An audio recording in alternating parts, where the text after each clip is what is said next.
The kingdom of everlasting truth had always existed, ruled by Naba Zidwende. However, the kingdom was empty, and Naba Zidwende grew tired of it. So, they created the earth, as well as night and day. Upon the earth they created, Naba Zidwende made all of the animals, and finished with their prized creation, humans. But with time, the humans became more selfish and distant from their creator. The humans were given many chances at redemption, but once they had divided themselves into groups and began warring with one another, it made Naba Zidwende so sad that they abandoned their creation. As Africa is considered the cradle of modern humans, hunter-gatherers made Burkina Faso their home fairly early in human history. But as research into this area of the world is very underdeveloped, early trends in humans and emergence of civilizations in the region remain shrouded in mystery. What we have seen is, first of all, the emergence of small stone tools, which primarily aided in hunting, and some with ornamental use. Concentrations of humans were small and dispersed, for there was a lack of attractive resources to these humans to foster larger groups. This despite the fact that, because of climate, the area was much more habitable than the modern day. For a time, things seemed to have remained stagnant, until slowly from the east, Nigerian agricultural practices were adopted, and as a result, early forms of pottery emerged.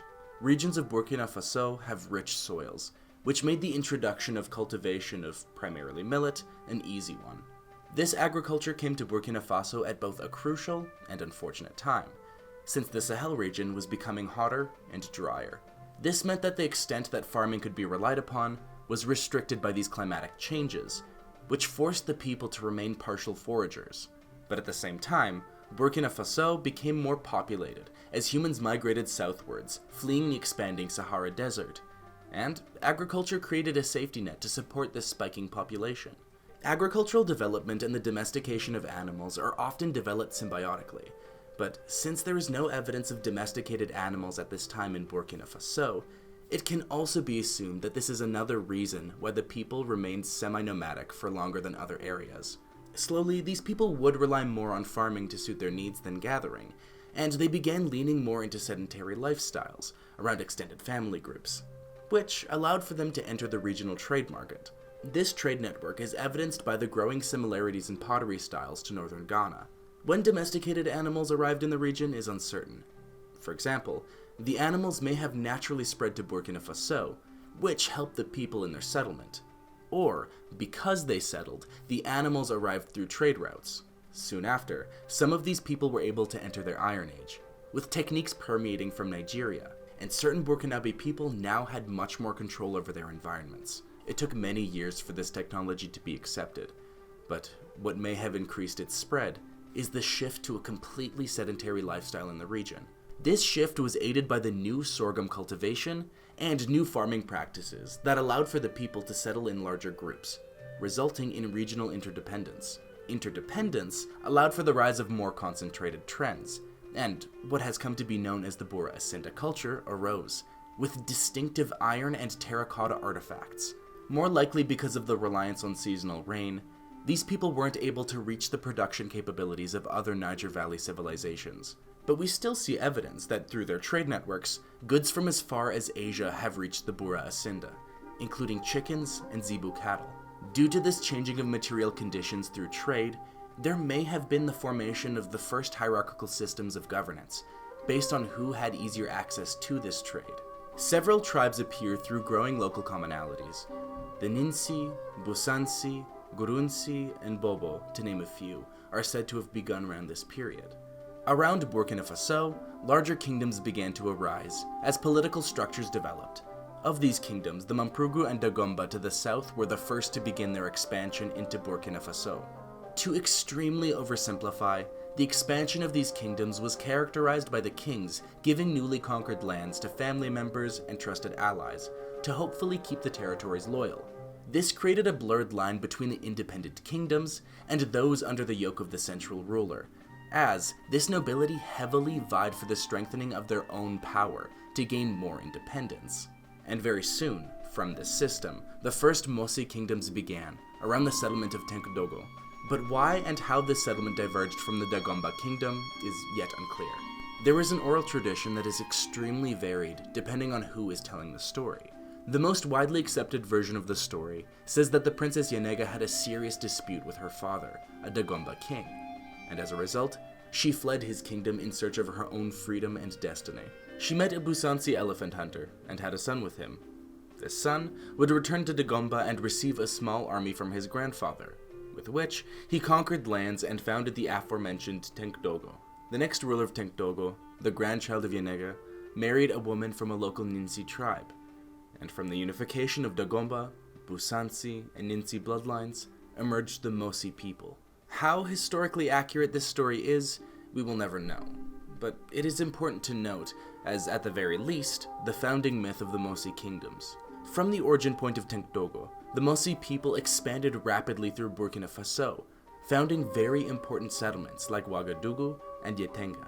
Despite being called the Mossi Empire, it is more accurate to call it a group of small kingdoms, most of which were founded as children of rulers who did not inherit their parents' throne, searched to carve their own power bases. Those kings who could maintain some sort of centralization were able to expand their influence, power, and territories. It wasn't that easy though, as kingdoms plotted against one another from gaining too much central authority, while vying for more power themselves. Even within kingdoms, centralization was hampered by the internal rivalries of different dynasties, and instability caused by the fact that the Mossi were usually a foreign minority class, ruling over indigenous majority. These internal divisions were often exploited by other Mossi kings, who supported different sides. As a result of this political chaos, we see a shift in thinking that chose the integration of local populations into the Mossi heritage. Mossi leaders sought this integration through the promotion of intermarriage between Mossi and non-Mossi people, the spread of a united ideology, and the adoption of local religious and cultural aspects into the Mossi framework. This focus on stability, alongside a very strict selection process over who would lead new power centers, allowed Ouagadougou, Tenkdogo, Fada-Ngourma, and Yatenga to become major players in Burkina Faso. The dozens of lesser Mossi kingdoms mostly would side with one out of the four of these nucleuses of power, while the prominent kingdoms fought each other less, by recognizing familial ties and shared culture, which promoted cooperation. While small internal shifts and fights continued, largely this balance of power, focused on centralization and stability, allowed for unity in many decisions between the Mossi kings, both internally and externally. As well, kings began recognizing the Mogonaba, meaning king of the world, who was the king with the most power, and was said to be directly descendant of the first Mossi king, Yanega's grandchild. For these reasons, these Mossi kings are sometimes called the Mossi Empire. The Mossi kingdoms are considered to be some of the most stable states in West Africa at the time, despite their infighting beginnings. The phenomena is described, although much later, by Louis Toxier, a French historian. They have internal peace and security. In addition, the centralization of power, which prevents anarchy, ensures the country is not devastated by opportunistic conquerors. One is struck upon entering Mossi country by the absolute security the population enjoys. One notices with envy the Mossi peasants who go out alone to their fields, where among other groups, the head of the family must have night and day his arms in his hand. Militarily, these people were also impressive. With their land being atop a vast savanna plateau, they were able to master the use of horses, specifically light cavalry. Often tribes and nations surrounding Mossi lands did not dare attack these Sahelian kings, for fear of the enemy army, and of possible military repercussions as a result. Northward, several kingdoms, namely the Mali Empire, converted to Islam, and because of Muslim scholars, Burkina Faso finally appears in the historical written record. The Mali Empire itself was in decline, and the Mossi saw an opportunity to expand into the important trade routes of the Niger Bend, and raid the wealthy cities of the state. Several times, Mossi warriors were even able to raid the crucial and rich city of Timbuktu. Swift and skilled light cavalry made raids very simple, and brought much wealth and prestige to the Mossi. This period began a tradition of raiding Mali and the other Muslim states that would break away. One state that separated was the Gao Empire, whose lands bordered Mossi kingdoms and were constantly subjected to raids, particularly since the city of Gao was a crucial trading hub in African routes. During this period, some sources say that the Mossi were able to conquer northwards, close to, or eventually ruling over a major Sahelian trade route, around the bend of the Niger River. As time went on, and the Gao gave way to the Songhai Empire, raids by Mossi, specifically at Tenga, while continually profitable, became more costly, as their enemy consolidated power and learned how to resist the Burkinabe cavalry. During this, the Mossi resisted the spread of Islam and favored animism, as part of the legitimacy of a Mossi king was his faith, and any change would result in the destabilization of their nation. So when Songhai had enough of Mossi raids, they declared a jihad against Yatenga. By this time, the Portuguese had begun their colonial efforts in West Africa, and in doing so, hoped to convert Africans to Christianity. Through their trade routes and contacts, they heard of a great kingdom attacking the Muslims of Mali and resisting the spread of that faith, and so they obviously assumed that this must be the lost Christian kingdom of Prester John. Utterly convinced of this Christian state, several emissaries were sent on expeditions deep into Africa on behalf of the Portuguese, but none reaching their intended destination. This jihad was not continuous, and at one point, during a lull in hostilities, Yatenga was given the option to surrender and convert to Islam. But according to legend, the Yatenga king told the Songhai envoy, "Return to your master and tell him that between him and us, there will only be war and combat." Yet even with this confident retort, Yatenga was defeated at the hands of the Songhai, and as a result, many Mossi migrated southwards into northern Ghana. This defeat, however, was not decisive, as the Mossi in Yatenga never allowed themselves to be incorporated into the Songhai Empire, and maintained their everlasting resistance to the spread of Islam. Alongside the fact that most Mossi kings were not conquered by the jihad, and Yatenga remained a fairly rebellious part of the empire, Songhai military action against Mossi kings was continued. By this time, though, the Mossi had been further entrenched in their hatred of the Songhai, and viciously resisted, in doing so, killing many important military commanders. Change was due now, as the entire northern border of Mossi kingdoms, as well as one of their own kings, was conquered by the Muslim Songhai. So, in efforts to maintain their trade, Burkinabe kings eased back upon anti-Muslim policies. Muslims were now allowed within the land, originally as refugees fleeing persecution and violence of the unstable following years of the Songhai. While Yatenga would remain a satellite for years, they were able to regain full independence by taking advantage of the collapse of the Songhai Empire under the weight of a Moroccan invasion. This collapse began another wave of Muslim migration into Mossi territory, and an increasing number of Muslim traders were allowed to pass through. These resettled people resulted in a heavy Muslim influence on Burkinabe culture. Despite an easing of policy, what remained was a social taboo of a Mossi individual converting to Islam. North-south trade routes increased in importance, as the Ashanti Empire in the south became a regional power, and a large producer of gold. What this means is that probably the expansionist tendencies of the Mossi were abandoned, now that trade was guaranteed to flow through their lands. The Mossi grew very close with the Ashanti during this period, finding many commonalities in language, culture, and rule. At this point, traders, most of whom were Muslim, were encouraged to settle in Mossi lands to promote increased trade, and the Mossi international affairs began to focus upon politics and further centralization. Slavery had been a profitable African export for many years, and as European presence along the Gold Coast increased, and the Arab world continued their demand, powerful West African kings often conducted slave raids. Mossi kingdoms were an exception to this, which is surprising based on their reliance on trade and their military might. Meanwhile, the Ashanti and Kong empires expanded into the modern borders of Burkina Faso.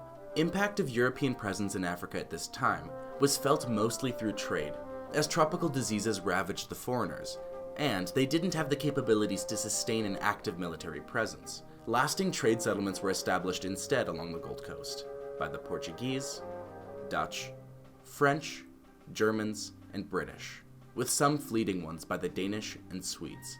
Many Europeans became interested in the unknown of the interior of sub-Saharan Africa, and countless expeditions along rivers and through country were attempted. One such expedition, led by Heinrich Barth, a German explorer, on his way to reach Timbuktu from Tripoli, reached the settlement of Dori, which, at the time, was on the edges of the Fulani Empire.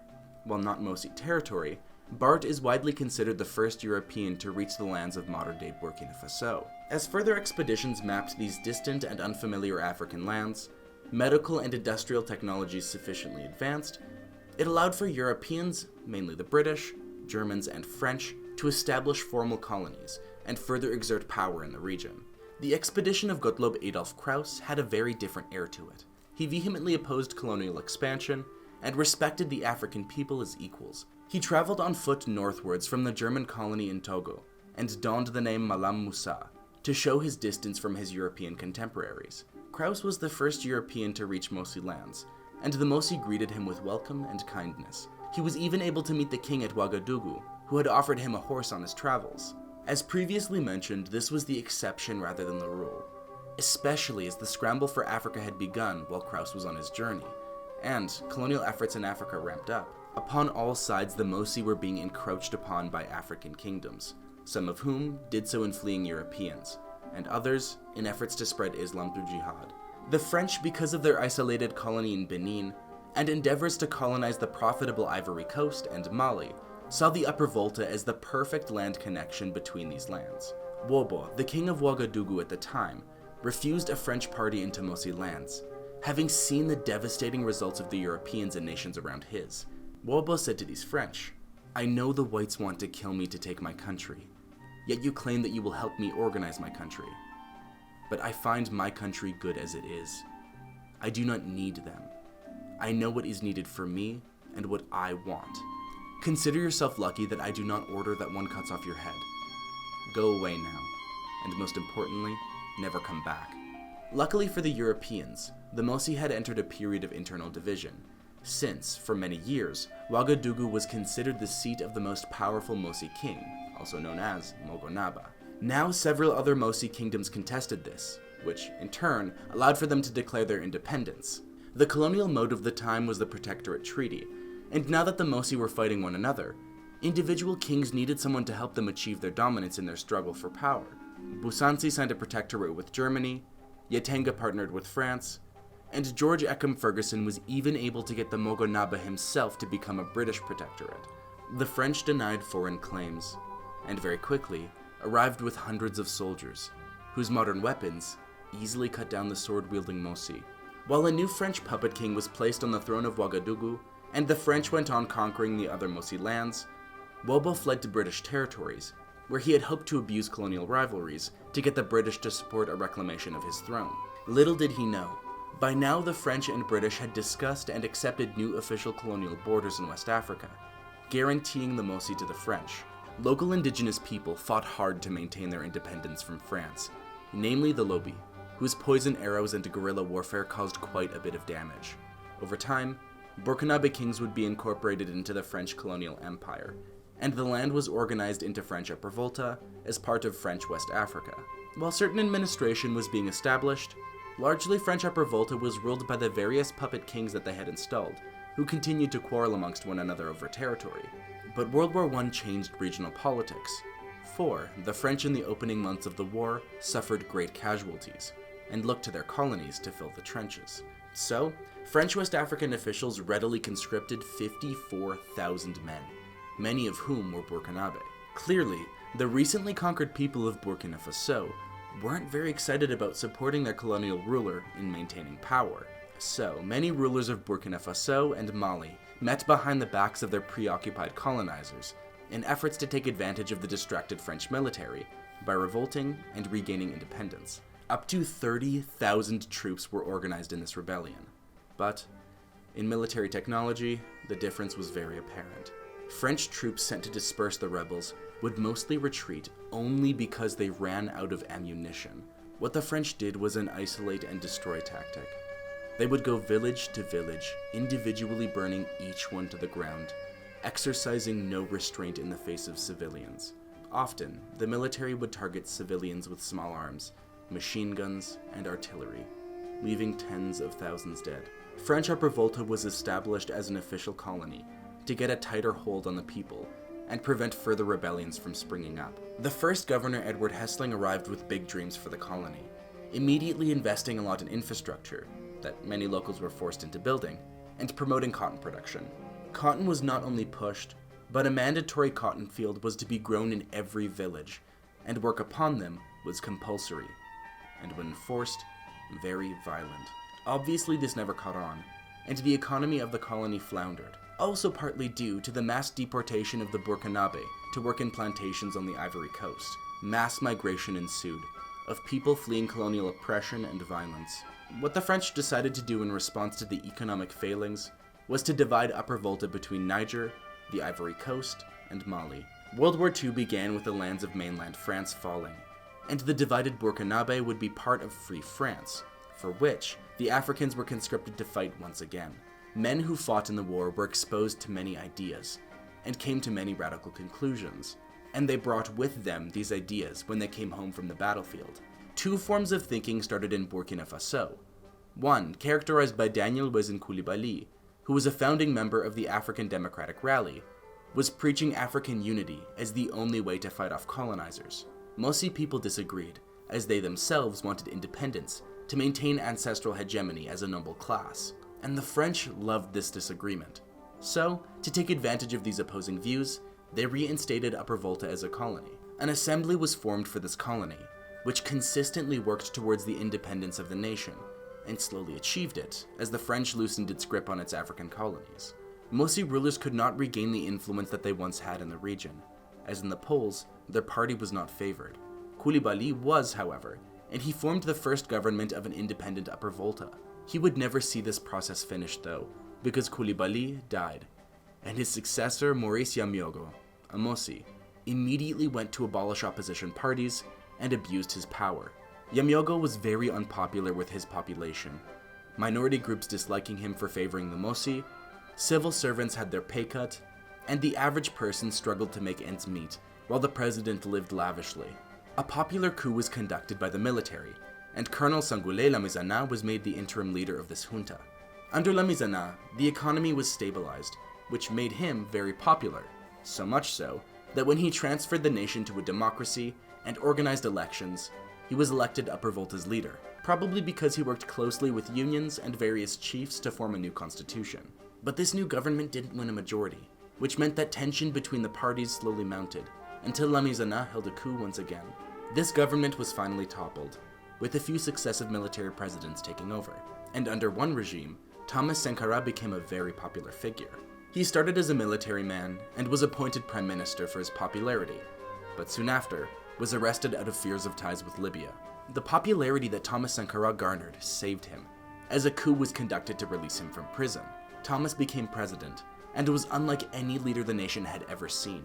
He immediately proved why he was so favored through mandatory vaccinations, government transparency, anti-corruption, and greatly reducing poverty rates. He also focused on women's rights, made sure regional rulers were no longer above the law, and exploded literacy rates. But he wasn't done there.